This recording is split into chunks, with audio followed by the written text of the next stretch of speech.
छत्रपती संभाजी महाराज महापराक्रमी होते. छत्रपती संभाजी महाराज साहित्यिक होते. छत्रपती संभाजी महाराज उत्कृष्ट राजा होते. छत्रपती शिवाजी महाराजांचा नंतरचा वारसा छत्रपती संभाजी महाराजांनी प्रचंड ताकदीनं पुढे चालवला. एक चारित्र्य संपन्न, न्यायनीती धुरंधर, महापराक्रमी राजा म्हणून छत्रपती संभाजी महाराजांची ओळख आहे. 8 भाषा पारंगत असणारे छत्रपती संभाजी महाराज नखशिक, नायिका भेद, 7 शतक आणि बुधभूषण अशी महान ग्रंथ लिहिणारे संभाजी महाराज हे लेझिमच्या तालावर नाचणारे दाखवले जातात. महाराणी येसुराणी सुद्धा ज्या पद्धतीनं लेझिमच्या तालावर छावा चित्रपटामध्ये नाचताना दाखवणं हे त्या छत्रपती घराण्याचा सुद्धा अवमान आहे, हे विसरता येणार नाही. छत्रपती संभाजी महाराजांनी आपल्या शौर्यावर, आपल्या कर्तृत्वावर, आपल्या बुद्धी आणि चातुर्यावर हिंदवी स्वराज्याची जी भगवी पताका छत्रपती शिवाजी महाराजांनंतर सुद्धा ताकदीनं तेवत ठेवली. छत्रपती संभाजी महाराज एकही लढाई हरलेले नाहीत. काय दाखवताय चित्रपटामध्ये? छावा चित्रपट येतोय. छावा चित्रपटामध्ये तुम्ही जर छत्रपती संभाजी महाराजांना मोडून तोडून त्यांचा इतिहास मांडणार असाल, खबरदार, हा छत्रपतींचा महाराष्ट्र आहे. कुठल्याही जाती धर्माचा माणूस असू द्या, छत्रपती शिवाजी महाराज, छत्रपती संभाजी महाराज म्हटलं की प्रत्येकामध्ये 12 हत्तीचं बळ येतं. छत्रपती शिवाजी महाराज, छत्रपती संभाजी महाराज म्हटलं की प्रत्येक मावळा पेटून उठतो. प्रत्येक शिवप्रेमीच्या अंगामध्ये एक ऊर्जा संचारते. त्या छत्रपतींचा इतिहास जाणीवपूर्वक का चुकीचा मांडला जातोय? छत्रपती शिवाजी महाराजांनी आज्ञापत्र लिहिलंय, त्याच्यातली एक आठवण लक्षात घ्या की कुठल्याही समारंभामध्ये किंवा कुठल्याही चांगल्या कार्यक्रमामध्ये शक्यतो नाच गाण्याचे किंवा नृत्याचे कार्यक्रम ठेवू नका. शक्यतो ते टाळावे.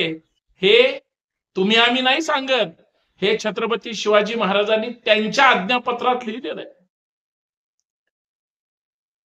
परंतु स्वतःचा गल्ला भरण्यासाठी, स्वतः पैसे कमावण्यासाठी काही तथाकथित मंडळी वारंवार आपल्या छत्रपतींचा, महापुरुषांचा, समाज सुधारकांचा, संतांचा इतिहास चुकीच्या पद्धतीनं मांडतात. छत्रपती शिवाजी महाराज किंवा छत्रपती हा असा एक ब्रँड आहे ज्याच्यावर हजारो, लाखो, करोडो लोक पोट भरतात. कारण छत्रपती शिवाजी महाराजांवर आतापर्यंत बरीच चित्रपट आले. छत्रपती संभाजी महाराजांवर नेहमी तथाकथित इतिहासकारांनी अन्याय केला. छत्रपती संभाजी महाराजांना राम गणेश गडकरी पासून, राज संन्यास त्या नाटकापासून, वेगळ्या वेगळ्या कथा, कादंबऱ्या, नाटक, पुस्तकातून जाणीवपूर्वक महापराक्रमी छत्रपती संभाजी राजांना बदनाम केलं गेलं.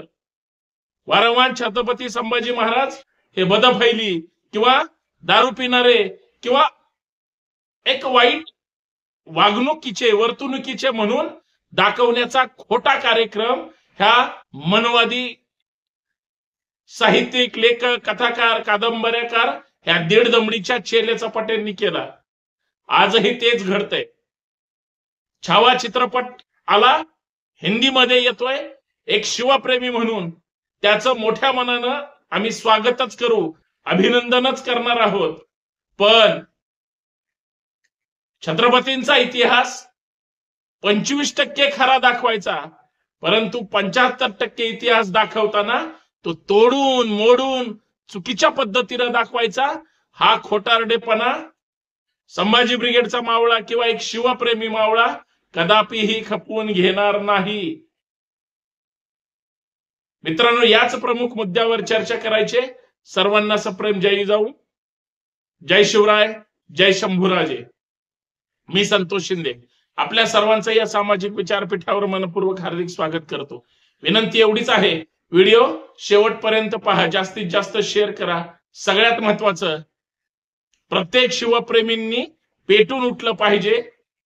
चित्रपटाचं कौतुक आहे, चित्रपटाचं कौतुक झालंच पाहिजे. छत्रपतींचा छावा हा महापराक्रमी होताच, परंतु कशा पद्धतीनं मांडला जातोय हे समजून घेतलं पाहिजे. मित्रांनो, काही जुन्या गोष्टी सांगण्याचा मी प्रयत्न करेन. याच्या अगोदर सुद्धा तानाजी मालुसरे यांच्यावर चित्रपट आला होता. अजय देवगन यांनी तो चित्रपट महाराष्ट्रासमोर आणला होता. त्याच्यात सुद्धा तानाजी मालुसरेंना गाण्यावर नाचताना दाखवलं. आम्हाला राग आला नाही. हस महादेव असेल किंवा असंख्य असे काही चित्रपट आहेत ज्याच्यात संकोचित पद्धतीनं छत्रपतींचा इतिहास चुकीच्या पद्धतीनं मांडला गेला. आम्हाला राग येत नाही. आम्हाला जेम्स लेननी अत्यंत वादग्रस्त, विकृत, भयानक लिहिलं तरी राग येत नाही. आमची अवस्था मुर्दाड माणसाची झाली आहे. फक्त शरीराने जिवंत आहोत, मनाने किंवा संवेदनांनी आमच्यामध्ये काही सुद्धा हिंमत राहिलेली नाही. इतिहास घडवला मावळ्यांनी, परंतु तो लिहिला नाही. लिहिला मनुवादी कावळ्यांनी, म्हणून तो सोयीचा लिहिला गेला, चुकीच्या पद्धतीनं मांडला गेला. आम्ही ते सगळं सहन करत आलो, आम्ही ते सहन केलं. पण इतिहासाचं ज्यावेळेस खरी मांडणी होऊ लागली, इतिहास ज्यावेळेस खऱ्या पद्धतीनं मांडला जाऊ लागला, इतिहासाचं ज्यावेळेस पारायण होऊ लागलं, कारण जोपर्यंत खरा इतिहास प्रत्येक मावळ्यापर्यंत पोहोचला जाणार नाही किंवा मावळ्यांनी वाचला जाणार नाही, तोपर्यंत इतिहास कळणार नाही. इतिहास तुमची माझी प्रेरणा आहे. इतिहास म्हणजे तुमचं माझं धगधगता अंगार आहे. छत्रपती शिवाजी महाराज म्हटलं की 33 कोटी देवाची फलटण बाद होते. इतकी ताकद छत्रपती शिवाजी महाराजांच्या नावात आहे. तशीच ताकद छत्रपती संभाजी महाराजांच्या सुद्धा नावात आहे. छत्रपती संभाजी महाराज म्हटलं की प्रत्येकाचा ऊर असा भरून येतो. जगावं तर छत्रपती संभाजी महाराजांसारखं, आणि या मातीसाठी, या स्वराज्यासाठी, आपल्या छत्रपती शिवरायांच्या वारशासाठी किंवा तो वारसा पुढे चालवण्यासाठी, तो वारशाची एक दहशत समाजामध्ये आणि खास करून शत्रूवर राहावी आणि समाजाला प्रचंड आदर वाटावा. तो आदर सुद्धा, ते शौर्य सुद्धा आणि मरणाची जी स्वराज्याप्रतीची जिद्द आहे ती फक्त संभाजी महाराजांमध्ये आहे, होती. ती प्रेरणा घेऊनच आम्ही काम करत असतो आणि तोच इतिहास खरा आहे. पण तो सांगितला जातोय का? तो मांडला जातोय का? जाणीवपूर्वक इतिहास खोट्या पद्धतीनं मांडला जातोय. आम्हाला ते कदापिही मान्य नाही. छावा चित्रपट येतोय, छावा चित्रपटाचं नक्कीच अभिनंदन, कलाकार असतील किंवा सगळ्यांचं. पण छत्रपती संभाजी महाराज हे मागं जुठ्ठा घालत होते का? संभाजी महाराज सारखे खांदा उडवत होते का? छत्रपती संभाजी महाराज लेझिमवर का नसतील? छत्रपती घराण्यातल्या महिला येसू राणी ह्या लेझिमवर नसतील. छत्रपतींच्या घराण्यातल्या किंवा मोठ्या महान घरातल्या महिला डोक्यावरचा पदर सुद्धा पडू देत नाहीत. ज्या संस्कारात वाढलेले असतात, ज्या संस्कारात राहतात, ते संस्कार प्रचंड वैचारिक असतात, सामाजिक असतात, रयतेच्या हितासाठी असतात, रयतेनं आदर्श घ्यावे अशा असतात. अशा महाराणी येसू राणी साहेबांना ज्या पद्धतीनं दाखवलं गेलंय अत्यंत वादग्रस्त आहे. याचा अर्थ चित्रपट वाईट असेल असं मी अजिबात म्हणणार नाही. चित्रपटातली काही प्रसंग एका गाण्यामध्ये ज्या पद्धतीनं चुकीच्या पद्धतीनं दाखवलं गेलंय हे शिवप्रेमी म्हणून कदापिही मान्य होणार नाही. आणि वारंवार का असं दाखवलं जातंय? कारण ही मनुवादी मानसिकतेची घाणेरडी माणसं विनाकारण चुकीच्या गोष्टीची पेरणी करत असतात. इतिहास असाच बदनाम या मनुवादी कावळ्यांनी केलाय. तो खोडून काढायचा असेल तर सगळ्या मराठा बहुजनांनी खऱ्या इतिहासाचं खरं तर समर्थन केलं पाहिजे. खरा इतिहास मांडण्यासाठी प्रयत्न केला पाहिजे. सगळ्यात महत्वाचं इतिहासाचं पुनर्लेखन झालं पाहिजे. यासाठी प्रयत्न करणं गरजेचं आहे. इतिहास हा प्रेरणादायी असतो. इतिहासात रमल्याशिवाय भविष्यात इतिहास घडवता येत नाही आणि घडवला जाऊ सुद्धा शकणार नाही. पण इतिहास घडवायचा असेल तर इतिहास वाचावा सुद्धा लागेल. आजपर्यंत जाणीवपूर्वक ह्या नाटकवाल्यांनी, चित्रपटवाल्यांनी, कथा कादंबऱ्यावाल्यांनी कल्पनेच्या जोरावर, कल्पना विलासातून, कुठल्या तरी एखाद्या व्यक्तीच्या खोडसाळ लिखाणातून जी चुकीच्या पद्धतीनं मांडणी केली गेली, खऱ्या गोष्टीला न्याय दिला नाही आणि खोट्या गोष्टीचं उदात्तीकरण केलं गेलं. अहो, हिंदवी स्वराज्यासारखं स्वराज्य छत्रपतींच्या नजरेसमोर दुसरं काहीच नव्हतं. मग अचानक ही तर स्त्रीची इच्छा असं आलं कुठून? ही तर छत्रपतींची इच्छा आहे असं म्हणण्याची हिंमत का दाखवत नाहीत? कारण यांच्या मनात, विचारात खोट आहे.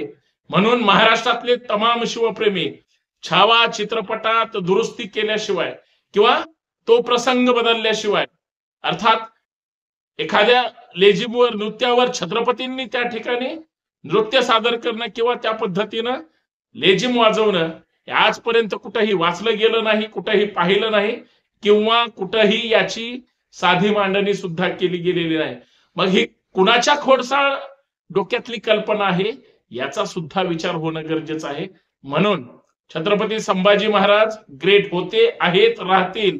पण जे जे कुणी असं चुकीच्या पद्धतीनं करत असेल तर त्यांच्या मुस्कळल्या आवळल्याशिवाय, त्यांच्या मुसक्या महाराष्ट्रासमोर आणून त्या जाहीर पद्धतीनं बंदोबस्त केल्याशिवाय शिवप्रेमी शांत बसणार नाही. छत्रपती कालही आमच्यासाठी सर्वोच्च होते, छत्रपती आजही सर्वोच्च आहेत, उद्या सुद्धा सर्वोच्च राहतील. छत्रपती शिवाजी महाराजांपेक्षा, छत्रपती संभाजी महाराजांपेक्षा किंवा छत्रपतींपेक्षा आम्हाला कुणीही मोठा नाही. कारण इथला मराठा बहुजन समाज छत्रपतींची प्रेरणा घेऊन, महापुरुषांना डोक्यावर घेत असताना डोक्यात घेऊन त्यांच्या विचारांचा जागर करतो. चुकीचं सहन करणार नाही, केलं जाणार नाही. कोणी मांडत असेल तर त्याला सुट्टी सुद्धा दिली जाणार नाही, हे लक्षात ठेवा. धन्यवाद. जय जाऊ, जय शिवराय.